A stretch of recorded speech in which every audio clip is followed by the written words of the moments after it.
One. Good evening. It is Monday, December 13th, approximately 6:08 in the evening, and this is a meeting of the Community and Economic Development Committee. I am Lynn Snee, the chair, and Mr. Bill Roselle is here. Mr. Bill Twist is a member but is not able to be with us tonight. We have one item coming before our committee, and it is to provide a recommendation to council regarding the recommendation of the Troy Planning Commission that amendments to the subdivision regulations be approved. And I understand, Mr. Davis, you're going to update us on this? Yes, thank you. The subdivision regulations were updated in June of 2009 and only had minor modifications since that time.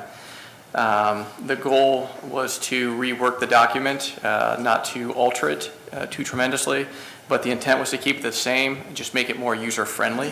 What we did was organize the standards to flow with the process, preliminary plans, going to final plans, things of that nature. We did combine some sections. I think in the current regulations there are 3 or 4 different sections of definitions. We combined them all to the front of the documentation. And the major change that I would like to point out was section 111702. And that was regarding the preliminary plans. We changed that. We worked very closely with the law director, Grant Kerber, to make sure we complied with the changes to the ORC, and that was ORC section 71109. So other than that, it's mostly just reworking the document, reformatting it to make it user-friendly for developers and the general public. We would ask for a positive recommendation to the City Council as a whole, and as stated earlier, Planning Commission unanimously made that same recommendation. Madam Chair. Yes, Mr. Titterington. Just to point out a couple of things. Thank you, Tim, for a good summary. Told me to go fast. Appreciate that. Yeah, I didn't say fast, but summarizing. So just a couple of things to point out that we hear about, that we've heard about, that we wanted to clarify. Number one, recently with some of our subdivisions, a couple of them anyway, there have been some questions about the lighting options. Some have wanted to look at alternatives such as posts, and we did not have provision for that. So we've made one, and we want to codify that. That's one. So that's trying to help and give some alternatives for the developers. Cluster mailboxes, those are now required by the post office. So we needed to clarify that and get those into the subdivision regs. And what Tim was talking about related to 1117 came as a result of a court case that the Planning Commission did not prevail on, and that was because the way the code was written, there was a timing issue. So our process, as you know, you have the preliminary process, then you have the final process. And we work with the developer. We let them submit section by section, provision by provision.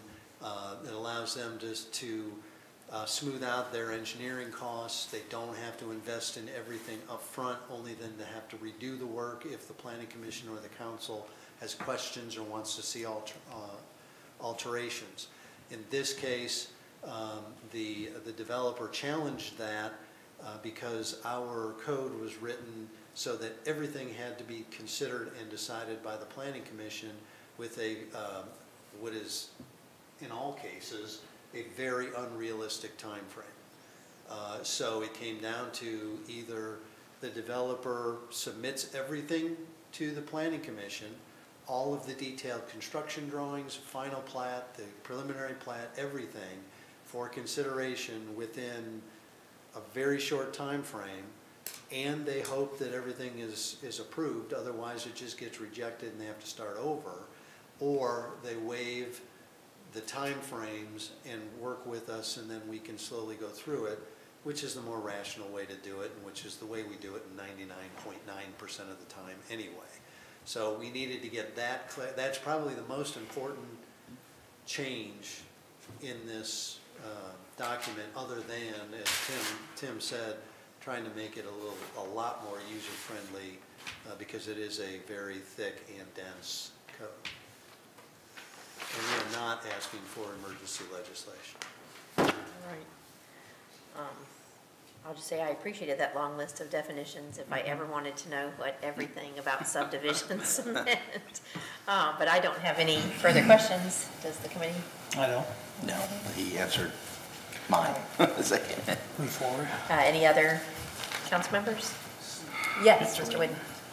I just wanted to clarify there was no change in the language for parks land set aside in the subdivision. I We didn't see have any. not changed that at all, no, sir. That's my only question. Thank you much. Thank you, Mr. Whitten.